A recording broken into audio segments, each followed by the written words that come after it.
So you're a new pilot and you just got told you can fly the F-35. In this case, I'm using the Firewall Aviation Pack Edition F-35B, which is a VTOL variant used on carriers and small operating runways and bases. I'm going to teach you how to STOVL. And so you first want to do is start your engine and start up your aircraft. You can do this in first or third person, I just do it in third. Switch on auto vectoring to on. So you'll see your thrust nozzle will start to decrease. You want to go and press with your scroll menu, vectoring increase until it's all the way down.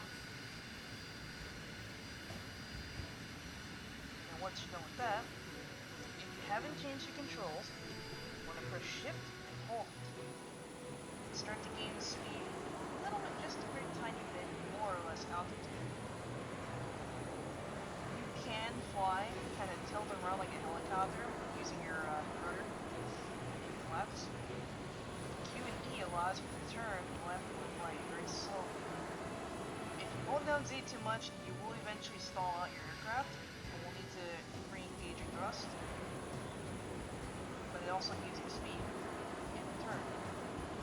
Press G to pull up your landing gear. Don't mind pigs. And you can use this to kind of hover around. You can do this at any altitude. You can hover like a helicopter. That's kind of one of the reasons why I like the F-35. Besides that, that's really all it is. Gear up, vector increase all the way, shift for full power, and you can fly. Q and use to turn. If you use your A, S, D, and W keys, you can move up, down, side to side, all sorts of manner. And then once you're ready to get out of the STOVL mode, you can just click on the auto hovering, press shift, you'll begin to get some speed and momentum, and it's going to push you either up or down. You want to counterbalance that torque, and just keep holding down shift. Eventually your engine starts to go back in and retract, and now you've gained flight. You want to use countermeasures, press C. This allows you to release chaff and or flares. If you want to use your targeting pod to laser designate targets, which I will show you more in the video, you press Control, right click. This brings you to your targeting pod. Notice how you can't exactly keep a straight target even if you're trying to hold it with your mouse. Press Control T. This allows you to lock onto an area that gives you a set of coordinates and directions and everything else information-wise on the screen below based on your bearing. Do not mind to check altitude at this GCast mod that I've downloaded. And you can do this with pretty much any aircraft, base game or non-base game in Arma 3. You can also use it with night vision, but because it's daytime you can't see it. You've got FLIR. You've also got thermal and some other things as well for some of them. You can also fly like this, but it's kind of tricky a little, I would say. You can engage your flaps when needed for dogfighting or if you just want tighter turns. Decreasing and managing your speed is always handy in the event that you get into a dogfight. So right now, I'm going to show you. If I go full throttle, I'm not going to be able to turn as much, but if I decrease my throttle and slow it down a bit, I can actually get a lot more maneuverability. And if we look for target, somewhere around...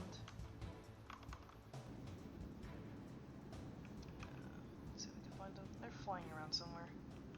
There he is. That little square shows that you're locked onto said target, however it's not a full lock, but once you start to get him into the range, and you get this diamond with a little circle, or not circle, diamond with another square in it, kind of like a diamond, you can now fire your weapons. So I have M120C AMRAAM selected. Fox 3, do not worry about that script warning. That missile is now heading towards my target.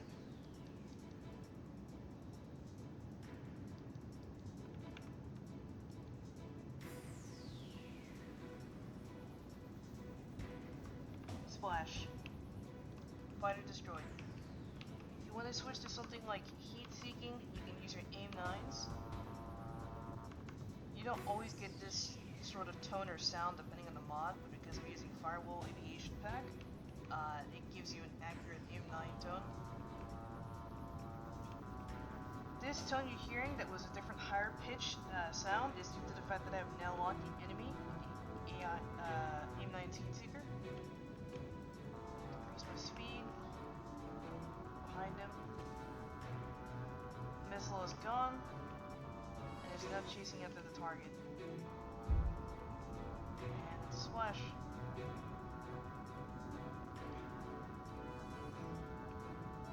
Now, after teaching you everything I know so far, when it comes to flying, if you want to land, you need to pull down your landing gear by pressing G.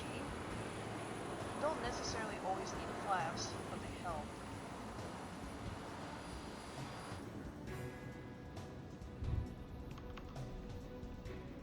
GCAS auto avoidance collision system is telling me that I am not doing so hot.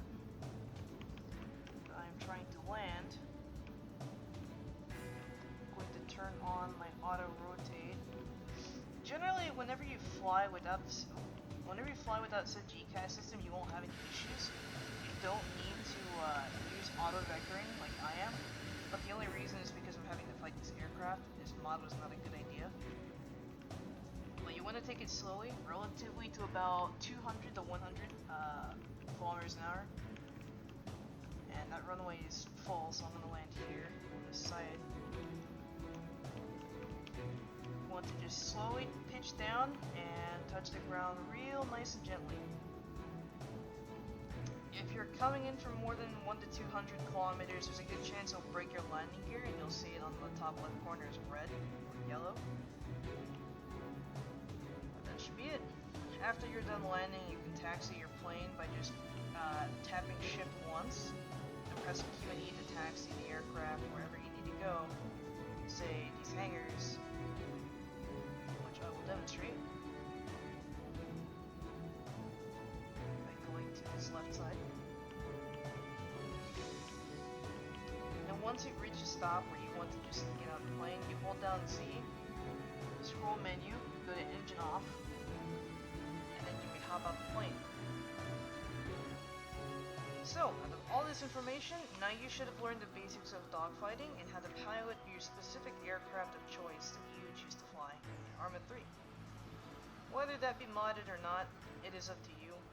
I'd recommend that you take practice and time in learning how to fly, and I believe that there is a chance that everyone who does will get the hang of it. It took me quite a while to understand how to fly, and last year I learned how to use the little targeting pod. And that was because I dumb bombed pretty much any time, which by dumb bomb is like unguided munitions. I hope this video helped. If you have any other questions or any concerns or comments, please leave me a comment below. And that's about it. I'm going to wrap this up, and I will see you guys another time. Thank you for watching.